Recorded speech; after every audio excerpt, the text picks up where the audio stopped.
என்னடா லைஃப்ல நம்ம நினைச்சது எதுவுமே நம்ம நினைச்ச மாதிரி நடக்க மாட்டேங்குதேன்ட்டு எந்த மாதிரி ஃபீல் பண்ணிட்டு இருக்கவங்களுக்கு தான் இந்த வீடியோ. வாங்க என்னன்னு பார்க்கலாம். இன்னைக்கு நம்ம இந்த உலகத்துல ஃபேமஸா பாக்குற பிராண்ட்ஸ் எதுவுமே அவங்க நினைச்ச மாதிரி உடனே நடக்கலங்க. எக்ஸாம்பிளுக்கு KFCன்னு ஒரு பிராண்ட் கேள்விப்பட்டிருப்பீங்க. அதோட ஃபவுண்டர் கொலோனல் சாண்டர்ஸ். அவர் வந்து தன்னோட 62வது வயசுல தான் அந்த பிராண்டை உருவாக்குனார். அடிடாஸ் அடோல்ஃப் டேஸ்லர்ன்றவர் தன்னோட 48வது வயசுல தான் அந்த பிராண்டை உருவாக்குனார். மெக்டொனால்ட் ரே கிராக்ன்றவர் தன்னோட 52வது வயசுல தான் அந்த பிராண்டை உருவாக்குனார். ஃபோர்டு ஹென்ரி ஃபோர்டுன்றவர் 40வது வயசுல தான் இந்த பிராண்டை உருவாக்குனார். மிகப்பெரிய ஷாப்பிங் ஸ்டோர் வால்மார்ட் சாம் வால்டன்றவர் 44வது வயசுல தான் அதை உருவாக்குனார்.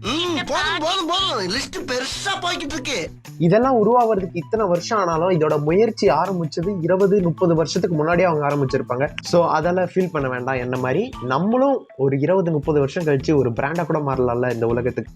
அதை நோக்கி நம்ம ஓடிக்கிட்டே இருப்போம். இதெல்லாம் சரி, காலேஜ்ல வச்சு அரியரை இவனை கிளியர் பண்ண எத்தனை வருஷம் போதும். அதெல்லாம் ஒண்ணும் இல்லை, சும்மா பாய்.